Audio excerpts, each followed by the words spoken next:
Ku itariki ya 15 Ugushyingo 2021 nibwo Niger yari imaze guhabwa kuyobora akanama k'umutekano ka Loni yemeye kwakira abanyarwanda 8 barimo abarangije ibihano bakatiwe n'abagizwe abere n'urukiko mpuzamahanga mpanabyaha rwashyiriweho u Rwanda yarusha muri Tanzania ku byaha bya jenoside yakorewe abatutsi mu mwaka wa 1994. Abanyarwanda ni Zigiranyirazo Protais, muramu wa Juvenal Habyarimana wari perezida w'u Rwanda, Major Nzonemeye François Xavier, Colonel Nteziryayo Alphonse, Muvunyi Tarsisi, Ntagerura André, Nsengiyumva Anatole wari ukuriye ubutasi mu gisirikare cy'u Rwanda, Mugiraneza Prosper wari minisitiri w'imirimo rusange muri leta y'abatabazi, na Capitaine Sagahutu Innocent. Icyemezo cya Nigeri cyo kubakira ntabwo cyashimishije leta y'u Rwanda kuko itakimenyeshejwe nk'igihugu bakomokamo. Ubwo iki cyemezo cyafatwaga, abanyarwanda bari bahawe iminsi 7 yo kuva ku butaka bwa Nigeri, ariko ku itariki ya 3 Mutarama 2022 guverinoma y'iki gihugu ibongerera iminsi igera kuri 30 n'ukwezi. Ubwo byatangazwaga ko rero byaje ati bitunguranye u Rwanda ntirwari rubizi, n'umwanzuro wafashwe bigizwemo uruhare n'urwego rushinzwe imirimo yasizwe n'inkiko mpuzamahanga mpanabyaha IRMCT na Nigeri. Umuvugizi wungirije wa guverinoma y'u Rwanda Alain Muku ubwo yari mu kiganiro urubuga rw'itangazamakuru cyo ku itariki ya 9 Mutarama 2022 yasobanuye kuva urukiko rwabaho rwakoranye n'igihugu cy'u Rwanda. Yagize ati hari imikoranire hagati y'urukiko n'u Rwanda, ati Niger nayo ni igihugu cy'inshuti, ati twagiye kumva bagiranye amasezerano yo kwakira abanyarwanda atabizi, ati byabaye ntacyo rero bihindura ku bucuti bwacu, ati hari ubwo rero akantu kakwisoba, ati kandi birasanzwe, ati uko byakozwe u Rwanda rutabimenyeshejwe ntibikwiye. Yavuze ko kuba Niger rero yarahise ifata icyemezo cyo kwirukana ku butaka bwayo aba banyarwanda nta gitutu iki gihugu cyashyizweho n'u Rwanda. Ati 4 muri bariya bantu ati banagweho icyaha, abandi barangiza ibihano, ati baridegembya. Twari tumaze rero igihe tuzi ko badafite igihugu bajyamo, ati iyo tujya muri aya masezerano twari kubabwira ko amarembo y'u Rwanda afunguye. Leta y'u Rwanda rero ivuga ko igendera ku mahame yuko niba uwaburanye icyaha cya jenoside ntabwo wakiburana inshuro zira kuri 2. U Rwanda nta burenganzira rufite bwo gusaba ko ruhabwa abanyarwanda kuko basoje ibihano bashobora kujya aho bashaka ku isi hose. Maître Gasominal Jean Baptiste, umunyamategeko wanakoreye mu rukiko mpuzamahanga rwashyiriweho u Rwanda ICTR, yasobanuye ko kuba bararangije ibihano bafite uburenganzira bwo kwidegembya. Ati kwa jenoside rero ari icyaha kidasanzwe, ati cyabaye kigakorwa na leta ikoresheje abantu, ati mu gushyiraho rero inkiko zo kubakurikirana ntabwo byose ati byatekerejwe, ati hakoreshejwe bwa buryo ati bw'inkiko zisanzwe aho uwakoze icyaha akorerwa dosiye hagashyirwaho inyandiko zisaba ko bafatwa ati bakagezwa imbere y'ubutabera. Mukurarinda Alain yasobanuye ko igihugu cyose cyari gukora amasezerano nka Niger, u Rwanda rwari kugaragaza impungenge zabo. Ati twagaragaje ko twizera ko abanyarwanda batazagira uruhare mu guhungabanya umutekano w'u Rwanda kuko babigiyemo babikurikiranwaho. Akomeje agira ati si nabuze igihugu runaka kugirira umunyarwanda neza niba yarabuze aho ajya, atari ko abazi neza ko amarembo afunguye, ati yajya mu Rwanda, ati nta kibazo, ati tuzagirana n'uzabakira ariko yatumenyesheje nabyo ntacyo bitwaye. Abanyarwanda rero ati barikanga iki, amategeko agena ko umuntu atakurikiranwa icyaha kimwe inshuro zira kuri 2. Ibi bikaba bikuraho rero urujijo ku bavuga ko mu gihe baba boherejwe mu Rwanda bakongera bakaburanishwa. Umunyamakuru akaba ari umunyamategeko Mugabe Robert yavuze ko abanyarwanda na mbere yuko bakurikiranwa bari barahunze igihugu cy'u Rwanda. Ati rero umuntu yagukurikiranye ukaba umwere, ati ntabwo rero wakongera kumwishyira, ati kuko ntiwamenya, ati cyo watinya nuko hari uburyo bwinshi cyane bw'ubutabera, ati hari ubwemewe ariko hari n'ubundi bushoboka. Ati hari abatekereza ko rero ari umutimanama wabo ubashinja, ati se bariya bagabo ati ninongera kubishyikiriza nzaba amahoro, ese ntibanyuza iy'ubusamo. Yavuze ko rero hari byinshi abantu bakwikeka, ati bituma rero badashobora guhita bemera gutaha mu gihugu cy'u Rwanda. Ati mu gihe rero nagizwe umwere mfite uburenganzira bwo gusaba gusubira mu gihugu cyangwa se simbyemere, ati si ngombwa ko umuntu ahatirwa gusubira mu gihugu yarimo mu gihe yitangarije ko yagihunze cyane akabigaragariza urukiko. Avuze ko kuba rero ibihugu byinshi rero bitinya kwakira abanyarwanda biterwa hanini n'ibyaha bakoze bya jenoside bifatwa nk'ibidasaza. Ati jenoside si icyaha nk'ubujura cyangwa se kwiba amafaranga, ati ni ibyaha bikomeye, si ibyaha bakugiraho umwere ngo ibihugu bipfe kukwakira. Ati kugeza ubu Niger niyo itunze aba banyarwanda, nubwo rero iki gihugu cyabahaye iminsi 30 yo kuba bavuye ku butaka bwayo, urukiko rufite inshingano zo kubashakira aho baba.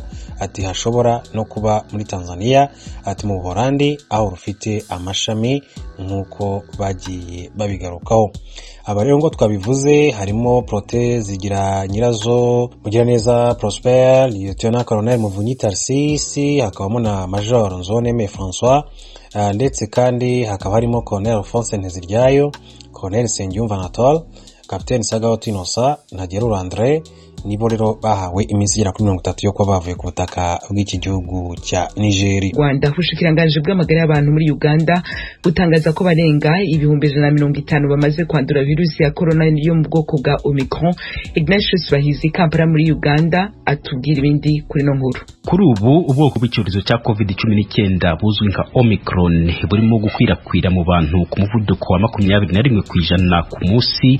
Mu cyumweru kimwe gishize bingana n'abantu 1300 bandura buri munsi, nk'uko Minisitiri ushinzwe amagara y'abantu Dr. Jen Acheng yabitangaje ubwo yabugiraga mu nama n'abanyamakuru aherekejwe n'intumwa y'umuryango wita ku magara y'abantu ku isi hose mu gihugu. Minisitiri yavuze ko igihugu kitakiri mu bihe byo gukumira icyo cyorezo nk'uko byari bimeze mbere, aho abanduraga ku munsi bari hasi ya 5%. Ubu akaba ari igihe cy'inkubiri ya gatatu aho ubwandu bwagiye buzamuka bidasubira inyuma kuva mu ntangiriro z'ukwezi gushize kugeza n'ubu, bitewe n'uko limited adherence to standard operating procedures in most of the places, crowding in social places, kubera ubutubahiriza amabwiriza yo kwirinda, guhura kw'abantu benshi cyane cyane mu bihe bishize byo kwizihiza Noheli n'umwaka musha, n'imyumvire itari yo yuko abakingiwe badakwiye kubahiriza amabwiriza yo kwirinda, n'abanduye kuba batakishyira ahantu hiherereye kugira ngo batanduza abandi. Ibi birimo kutwereka ko tudakomeje kuzirikana amabwiriza yo kwirinda iki cyorezo dushobora gusubira mu bihe bikomeye nk'ibyo twanyuzemo mu gihe gishize, and to suffer all the disruptions from returning to our normal lives.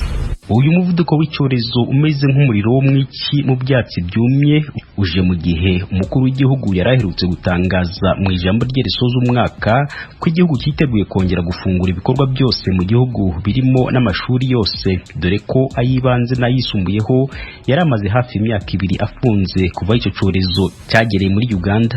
We now intend to fully reopen the economy. Ati ubu duteganya gufungura ibikorwa byose mu gihugu birimo ibikorwa by'uburezi hamwe n'ibisata by'imyidagaduro. Igisata kireba uko abantu bagenda kigiye gusubukura ibikorwa byacu 100%, ariko abagenzi bose hamwe n'abakora muri icyo gisata bose bagomba kuba barakingiwe kandi bakubahiriza amabwiriza yo kwirinda arimo kwambara udupfukamunwa. Amashuri y'ibanze, aya primaire na sekonderi azafungura tariki 10 z'uku kwezi kwa mbere. Ububari, imyanya yo kwidagaduriramo n'ibindi nk'ibyo bizafungura nyuma y'ibyumweru 2 amashuri amaze gufungura, kimwe no gukuraho umwabo. That's when we ended the curfew. Nyamara ariko nubwo cyari cyaratumye ibikorwa birimo n'amashuri bifunga cyiyongereye kuruta uko byari bimeze mbere, guhera kuwa mbere tariki 10 amashuri azatangira gufungura nk'uko byateguwe, ariko amabwiriza yo kwirinda agakurikizwa kimwe no gukomeza gukingira abatarakingirwa. Amwe mu mabwiriza mashya yatangajwe n'umukuru w'igihugu nuko ubu ari ngombwa kugira ngo buri muntu wese akingirwe, kandi ko uzaba adafite ikarita yerekana ko yakingiwe atazemererwa kugira mu myanya imwe n'imwe irimo nko mu imodoka zitwara abagenzi, kandi ko n'abanyeshuri bose bagejeje imyaka 18 bakingirwa. Ubu minisiteri akabigiye kuja mu mashuri yose gukingira abagejeje iyo myaka. Iri zamuka ry'imibare y'abakomeje kwandura iki cyorezo ariko ntabwo riri muri Uganda honyine. Ukurikije umuryango wita ku magara y'abantu ku isi hose, umuvuduko w'abandura wiyongereye cyane ndetse n'uw'abantu icyorezo kirimo guhitana ku munsi. Uhagarariye umuryango muri Uganda, Dr. Jonas Tegen, yavuze ko ingaruka zikomeye zigiye kugaragarira ku mugabane wa Afurika. For the first time in the last 1 week we have ati ni ubwa mbere bibaye kubona abantu basaga miliyoni bandura mu gihe cy'icyumweru kimwe cyonyine ku isi hose. Ku isi hose umubare w'abamaze kwandura kuvaho icyorezo cyatangiriye urimo gukabakaba miliyoni 300, kandi mu masaha 24 ashize abantu basaga ibihumbi 8 bamaze guhitanwa n'icyorezo. Ibi binarushaho kuba bibi cyane ku mugabane wa Afurika kuko abantu bamaze gukingirwa baracyari bakeya cyane.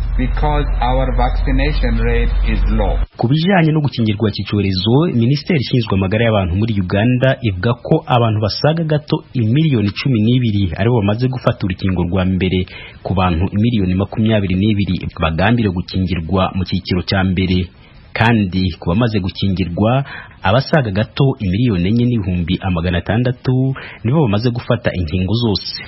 Hari n'abatangiye gufata urukingo rw'inyongera barimo n'umukuru w'igihugu wafashe urukingo rwa gatatu muri kino cyumweru.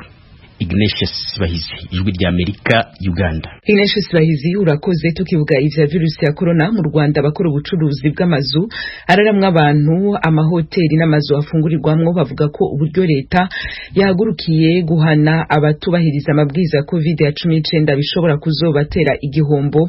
Ikigo cy'igihugu gishinzwe iterambere mu Rwanda RDB kivuga ko kimaze guca amande amahoteli, utubari n'inzu z'uburiro zitandukanye mu misi heze mu rwego rwo guhana abatitwararika amabwirizwa ya kwirinda COVID-19. Asumta Kabuyi, i Kigali mu Rwanda, atubwira ibindi. Iki kigo kivuga ko kihaye gahunda yo kujya kigaragaza urutonde rw'amahoteli n'amaresitora atubahiriza gahunda yo kwirinda COVID-19 mu rwego rwo guca intege ibyo bigo bidakurikiza amabwiriza. Abafite aya mahoteli bavuga ko ubu buryo bwakozwe bushobora kubatera igihombo. Mu kiganiro cyihariye, umuyobozi w'ishami rishinzwe ibigo by'ubukerarugendo n'amahoteli mu bijyanye n'ubugenzuzi yahaye Ijwi rya Amerika yasobanuye ko urutonde rw'ibigo byasohowe byagiye bihanwa mu bihe bitandukanye. Uyu muyobozi yavuze ko bahisemo kwereka abanyarwanda ayo mahoteli yose mu rwego rwo guca intege abakomeje gukora ayo makosa. Ni Bwana Emmanuel Nsabimana uyobora ishami rishinzwe ibigo by'ubukerarugendo muri